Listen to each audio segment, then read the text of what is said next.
All right, you want to win negotiations? Great, everyone does. Most people walk into a deal the same way this guy just walked into that room.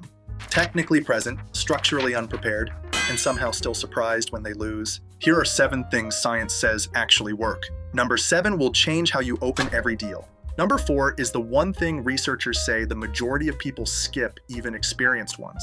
And number 1 is going to make you question whether winning was the right goal to begin with. Buckle up, we're untangling this one noodle at a time. Point number 7, anchor first, go extreme, go first. The single most powerful thing you can do in any negotiation is also the cheapest. Go first and go big. In 1974, Tversky and Kahneman ran a now famous experiment. They had people spin a rigged wheel. It landed on 10 or 65, then asked a completely unrelated question. How many African countries are in the United Nations? The people who spun 65 guessed nearly twice as high as the people who spun 10. A random number on a spinning wheel rewired their answers. Your brain latches onto the first number it encounters and treats it as gravity. Everything else orbits around it.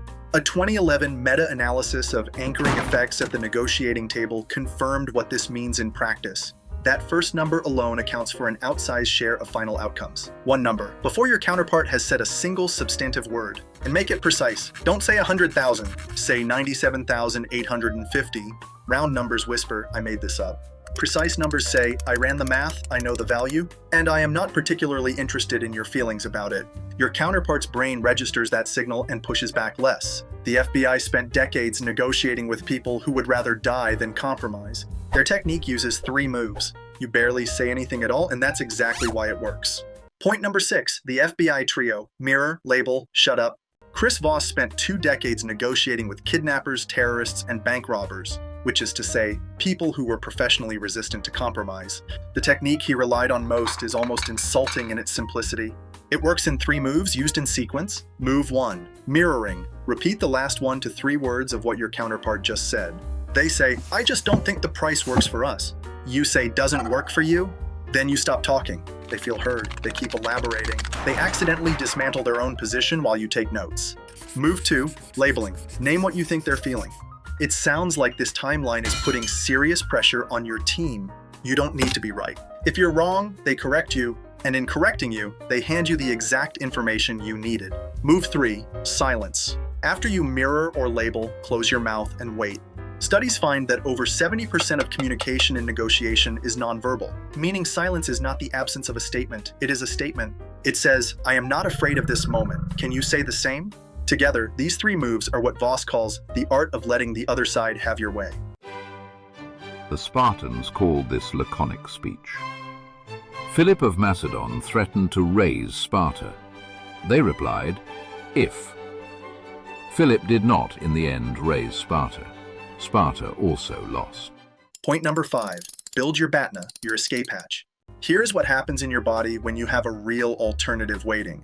Your posture steadies. Your voice drops half a register. Your willingness to walk away becomes real rather than performed, and your counterpart feels it without knowing why. That is not metaphor. It is measurable physiology documented across decades of negotiation research. The reason this happens has a name, BATNA, best alternative to a negotiated agreement. Your plan B, what you do if this deal collapses, and the research is unambiguous. Negotiators with a strong BATNA set more ambitious goals, take more risks, and make the first offer more often. Every technique in this video is amplified when you have a real alternative waiting behind door number 2.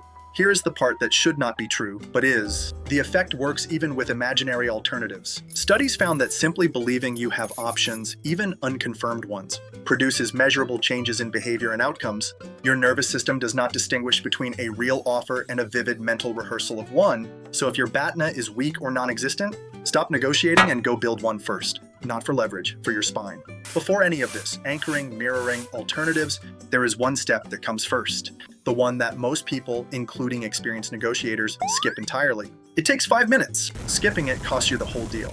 Point number 4, set a specific, ambitious goal and write it down. Before you anchor, before you mirror, before you build your BATNA, you need to answer one question that turns out to be harder than it sounds. What exactly do you want? Harvard's program on negotiation has documented this for decades. The vast majority of people enter negotiations without a specific, realistic sense of what outcome would actually make them happy. They show up with a vague gravitational pull toward more, and then anchor their expectations to whatever number the other side introduces first, which is of course the other side's number. The science is clear. Negotiators with specific, challenging written goals outperform those without them, not slightly but consistently and significantly. Not "I want to raise," an actual number, a specific term, written on paper before you walk in the door. Why written? Because your brain treats an unwritten goal as a preference and a written goal as a commitment. A preference bends under pressure. A commitment requires a reason to abandon. When the other side pushes back, you stop asking, "Should I hold?" and start asking, "Why would I fold?" Write the number. Make it uncomfortable. Walk in knowing, not hoping. Aristotle called it telos, the directed end. He wrote 4 books on the subject. Most people, I find, have not written theirs down either. Point number 3, reframe to gain. Stop talking about losses. When a negotiation stalls, it's usually because both sides have mentally framed the same deal as a loss. Tversky and Kahneman identified why. Losing something feels roughly twice as painful as gaining the equivalent feels good. This asymmetry, loss aversion, causes more failed deals than any tactical error, because it makes people defend a position not because it's rational, but because retreating feels like a wound. The fix is almost aggressively simple. Switch your language from losses to gains. Consider a supplier renegotiation. The loss frame sounds like, if you don't extend the contract now, you lose the volume discount. The gain frame says, if we lock this in today, you protect the margin on your next 3 quarters. The facts are identical. The psychological experience is not. Research confirms that a gain frame facilitates mutual concession making. Both sides become more flexible and more creative without either side feeling like they surrendered. And when you focus on collective outcomes, what benefits both parties, something stranger happens. Rigidly defensive negotiators start thinking like collaborators. The research calls it a cooperative goal. What it feels like from inside the room is that the temperature dropped 15 degrees and suddenly everyone is trying to solve the same problem.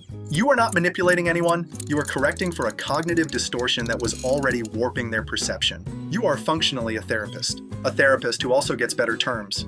Now, the most powerful move in any negotiation, and it isn't a move. It's a question, but only if you ask the right kind. Point number 2, ask calibrated how and what questions. Questions are the most underrated tool in negotiation, but only a specific kind of question. Not "can you do better?" That's a yes, no, and yes, no closes the conversation. Not "why won't you move on this?" That sounds like an accusation and produces defensiveness instead of information. Calibrated questions. They start with what or how. They are open-ended by design, which means your counterpart must think to answer them. And while they're thinking, they're revealing their real constraints, their real priorities, their real flexibility. Try these. How am I supposed to make that work? What does success look like for your side here? How would we solve this if the current number doesn't move? Notice what those questions do. They transfer the burden of problem solving to the other side. They signal that you are not simply going to absorb a bad deal, but without aggression, without ultimatums. As Voss puts it, calibrated questions have the power to educate your counterpart on what the problem is, rather than causing conflict by telling them what the problem is. They find the solution. It feels like their idea. They commit to it more deeply because of that. And it is, almost always, the deal you wanted anyway. It is almost unfair. Almost. Socrates spent his life asking questions to which he already knew the answer. He was executed for it. I am not suggesting causation. Number 1, the one I mentioned at the start. 57 years of research. And the conclusion is going to undermine everything this video just told you to do. Point number 1, the anger tax. Winning the deal might cost you everything else. Here is something the negotiation industry does not particularly want to tell you, because it makes the whole enterprise more complicated. In 2025, a team from INSAD published a meta-analysis covering 90 studies, 16,000 participants, and 57 years of negotiation research, the most comprehensive review of aggressive first offer tactics ever assembled. Their finding: aggressive negotiators extract more money. The anchoring, the pressure, the strategic displays of toughness in one-time transactional interactions, they work. The data is unambiguous. Here is what else the data found. Those same aggressive tactics reliably destroy the relationship, not dramatically, quietly. Your counterpart figures out during the deal or after it that the number was designed to manipulate them. They feel unjustly treated, and then they retaliate in ways you are unlikely to detect until the damage is done. The delivery is slightly late. The referral email never gets sent. The renewal conversation never quite gets scheduled. They are professionally done with you. and they are perfectly polite about it. The researchers call the mechanism behind fake anger the blowback effect. When your counterpart senses the anger is performed rather than genuine, trust collapses. They make fewer concessions, not more, and they remember it. The conclusion of 57 years of research delivered without fanfare: winning every negotiation is not a strategy. It is a way of running out of people to negotiate with. The tactics in this video are real. They work. Use them. Just use them in a way that leaves the other person feeling like they sat across from someone worth dealing with again. 7 things, all of them real.